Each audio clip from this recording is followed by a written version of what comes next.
Bacaan dari Kisah Para Rasul.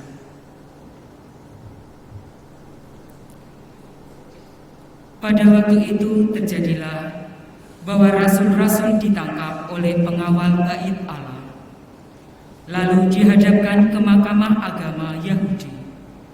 Imam Agung menegur mereka, katanya, "Dengan keras kami telah melarang kamu mengajar dalam nama Yesus. Namun ternyata kamu telah memenuhi Yerusalem dengan ajaranmu.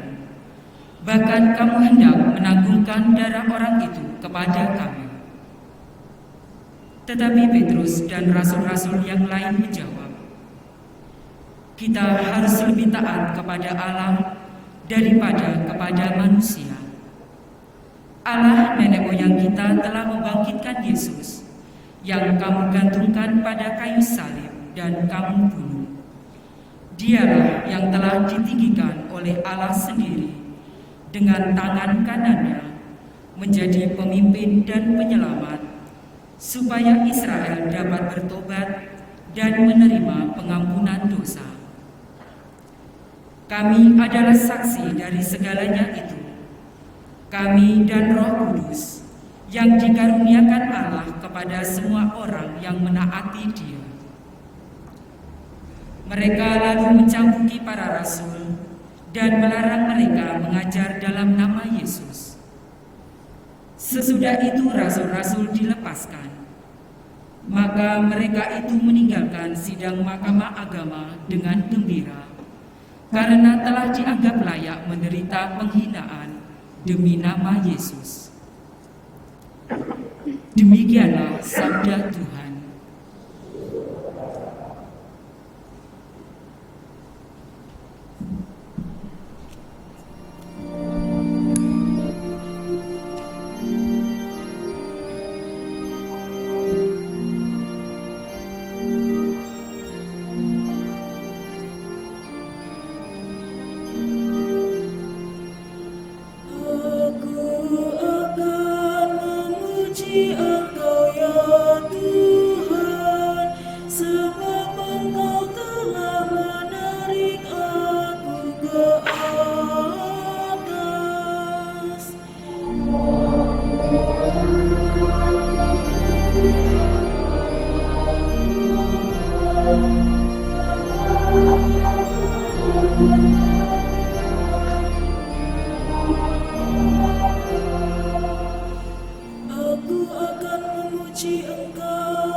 Bacaan dari kitab Wahyu.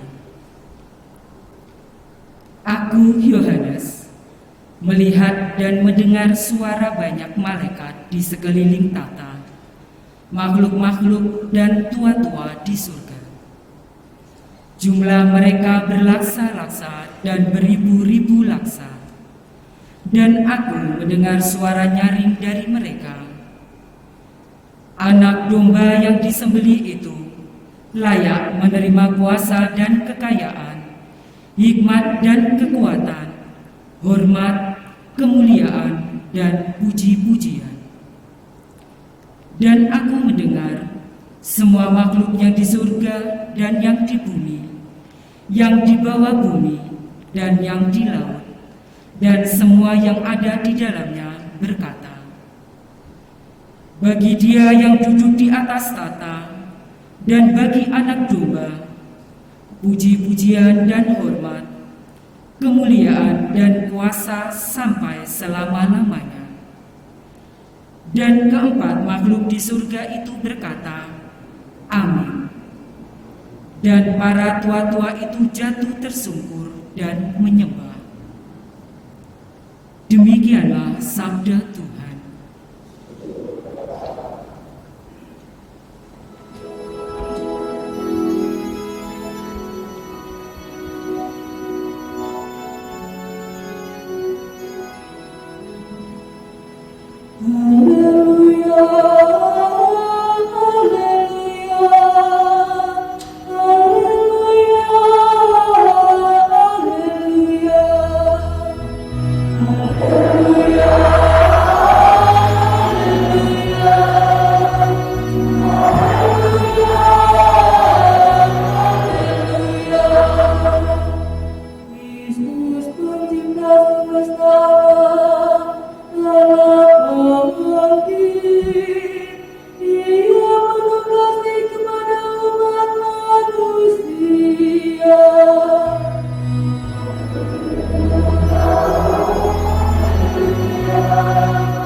Tuhan bersamamu.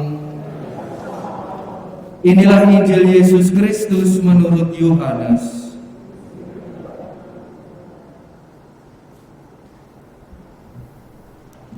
Sesudah bangkit dari antara orang mati, Yesus menampakkan diri lagi kepada muridnya di pantai Danau Tiberias. Ia menampakkan diri sebagai berikut. Di pantai itu berkumpul Simon Petrus, Thomas yang disebut Didimus, Natanael dari Kana yang di Galilea, anak-anak Zebedeus, dan dua orang murid Yesus yang lain. Kata Simon Petrus kepada mereka, "Aku mau pergi menangkap ikan." Kata mereka kepadanya, "Kami pergi juga dengan engkau." Mereka berangkat lalu naik ke perahu, tetapi malam itu mereka tidak menangkap apa-apa.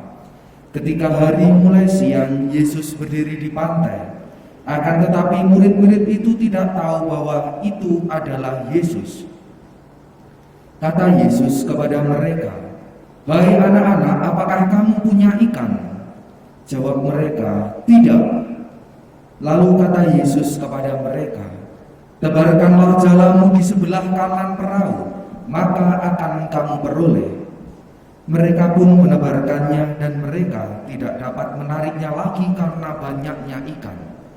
Lalu murid yang dikasihi Yesus itu berkata kepada Petrus, "Itu Tuhan." Ketika Petrus mendengar bahwa itu adalah Tuhan, maka ia mengenakan jubahnya sebab ia tidak berpakaian, lalu terjun ke dalam danau. Kemudian murid-murid yang lain datang dengan perahu karena mereka tidak jauh dari darat, hanya kira-kira 100 meter saja, dan mereka menarik jala yang penuh ikan itu. Ketika tiba di darat, mereka melihat api arang, di atasnya ada ikan dan roti. Kata Yesus kepada mereka, "Bawalah beberapa ikan yang baru kamu tangkap itu."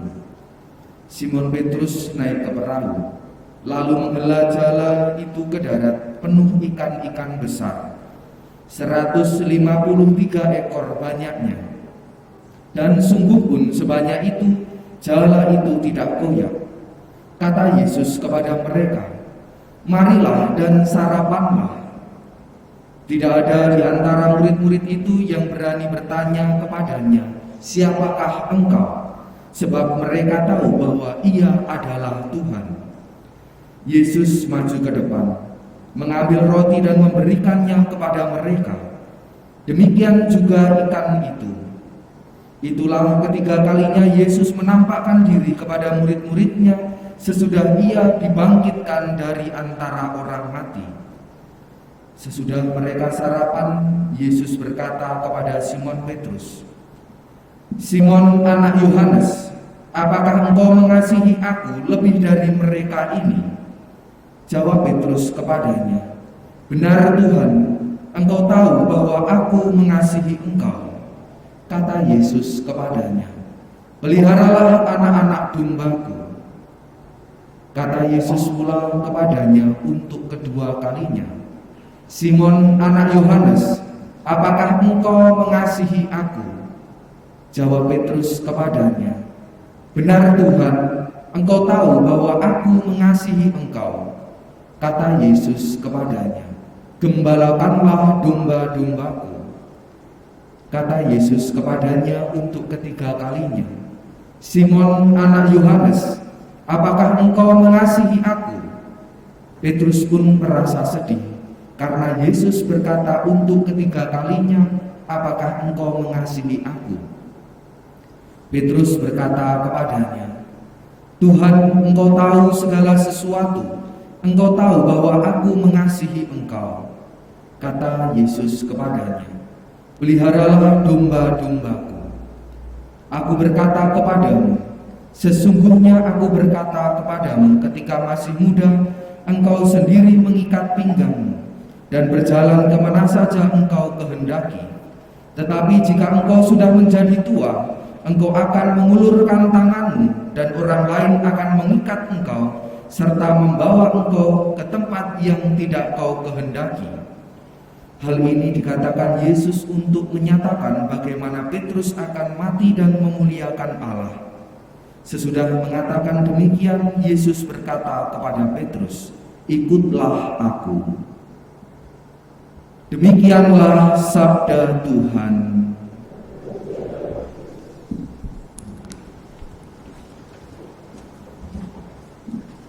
Saudara-saudari yang terkasih dalam Kristus, selamat malam. Sudah seringkali kita mengenal atau juga mendengar atau bahkan mengucapkan kata-kata kasih, kata-kata cinta, baik itu ditujukan kepada kita ataupun kita hanya mendengar melalui televisi. Anda masing-masing juga punya pengertian sendiri-sendiri soal cinta, soal mengasihi. Lalu pertanyaannya, mana yang lebih mudah? Kalau soal kasih, mengasihi, kalau soal cinta ini tadi, ngomong atau melakukan? Mungkin ada yang ngomong tapi melakukan juga lebih mudah. Lalu sekarang saya tanya, hari ini ada siapa yang sudah ngomong I love you, aku cinta kamu, aku mengasihi kamu kepada pasangannya, istri ya kepada suami, suami kepada istri, atau anak pada orang tua pada anak? Apakah ada? Kalau katanya lebih mudah ngomong saja kok tidak mau. Berarti bagian yang mudah saja ini belum dilakukan. Nah, makanya ini lebih mudah ngomong atau melakukan. Maka mulailah dengan hal yang mudah dulu. Terserah Anda mana yang lebih mudah untuk dilakukan. Tetapi intinya bahwa kita diajak untuk mengasihi. Terlebih lagi, kita pada hari ini juga ditanyai sama seperti Yesus menanyai Petrus ini tadi, apakah engkau mengasihi aku? Jadi kita juga diajak selain menyatakan cinta kasih kepada pasangan, kepada orang yang kelihatan, kepada anak-anak, kepada orang tua, kepada pasangan, kita juga diajak untuk menyatakan kasih itu kepada Allah. Sampai 3 kali Yesus menanyai Petrus. Di sini diartikan bahwa ini menuntut adanya sebuah komitmen. Karena manusia kadang yang ngomong tetapi tidak melakukan. Maka ditanyai sampai 3 kali supaya ingat bahwa jawabannya Petrus ini tetap sama. Ya Tuhan, aku mengasihi Engkau. Benar Tuhan, aku mengasihi Engkau. Terjemahan ini buku yang baru, jawaban Yesus yang pertama ini, peliharalah anak-anak dombaku. Lalu yang kedua, kata-kata Yesus itu, gembalakanlah domba-dombaku. Lalu yang ketiga, peliharalah domba-dombaku. Kalau yang terjemahan, kalau buku yang lama, 3-tiganya itu mengatakan gembalakanlah domba-dombaku. Jadi ketika kita menyatakan cinta kita kepada Tuhan, yang ini ditanyakan oleh Tuhan itu setiap hari, apakah engkau mengasihi aku? Maka jawabannya juga sama, gembalakanlah domba-dombaku. Maka ketika kita mencintai Tuhan itu tidak selesai, ya sudah, yang penting saya mencintai Tuhan, buktinya saya berdoa, buktinya saya baca kitab suci, buktinya saya misa. Tetapi kita lupa bahwa cinta itu juga ada di sini perintah yang diberikan Tuhan Yesus kepada orang-orang yang mencintainya, yakni gembalakanlah. Ini tentu juga untuk semua orang, tidak hanya untuk uskup, untuk imam, untuk ketua lingkungan, asisten imam, DPP, BGKP, keluarga, tetapi semua orang, karena semua orang itu punya tugas menggembalakan, minimal menggembalakan dirinya sendiri. Karena dalam kehidupan ini banyak sekali godaan-godaan yang kita hadapi. Misal saja, dalam misa seperti ini, ada godaan ketika diajak untuk membuat tanda salib dalam nama Bapa dan Putra dan Roh Kudus. Ya ada yang menjawab amin dengan lantang, ada yang menjawab aminnya di dalam batin, ada yang cuma gerak bibir saja. Diajak nyanyi mungkin lagu pembuka nomor sekian. Padahal gereja sudah dengan jelas mengajak kita untuk berpartisipasi aktif di dalam perayaan Ekaristi dengan melakukan tindakan-tindakan atau jawaban-jawaban dari umat. Maka ketika kita mau untuk menggembalakan diri kita, kita diajak untuk melakukan apa yang benar. Kita diajak untuk melakukan apa yang baik. Mana yang baik, disitulah yang kita pilih. Karena akan selalu ada godaan, kita dibelokkan, kita disesatkan, kita dimalaskan terhadap godaan-godaan, kenikmatan-kenikmatan duniawi. Wes lebih enak diam saja, pokok datang misa diam, nanti terima komuni pulang. Juga akan ada godaan semacam itu, apalagi tambah pas bacaan atau pas khotbah ngantuk-ngantuk sedikit, merem-merem, nanti redek. Itu godaan-godaan di mana kita perlu menggembalakan diri kita. Belum lagi nanti ketika setelah menggembalakan diri kita juga diajak untuk menggembalakan orang-orang yang ada di sekitar kita, keluarga, di mana kita diajak untuk menggembalakan mereka kepada kebaikan, memberikan teladan. Di sini Yesus mengatakan gembalakanlah domba-dombaku, yang artinya Yesus tidak menyerahkan domba-dombanya itu kepada kita, tetapi Yesus memasrahkan, meneruskan karya penggembalaan. Domba-domba ini tetap milik Kristus. Jadi orang-orang yang ada di dalam keluarga, di lingkungan, ataupun Anda yang memegang seksi-seksi DPP, BGKP, ini domba-domba ini bukan menjadi milik kita, tetapi Tuhan Yesus menyerahkan untuk karya perutusan supaya mereka tetap terlayani setelah Yesus itu naik ke surga. Yesus pada saat ini sudah tidak bisa dilihat seperti saya melihat Anda atau Anda melihat saya. Tetapi Yesus memasrahkan supaya domba-domba atau orang-orang yang percaya kepadanya ini tetap terlayani. Yesus tidak meninggalkan mereka seperti domba tanpa gembala. Maka ketika kita menyatakan diri bahwa ya saya mencintai engkau, maka kita pun juga diajak untuk menggembalakan domba-domba yang dipercayakan kepada kita, baik di rumah, di tempat kerja, di lingkungan, di seksi-seksi maupun di gereja ini. Meskipun apa yang didapat ketika orang itu mau menggembalakan dirinya atau juga sesamanya itu tidak selalu hal yang menyenangkan.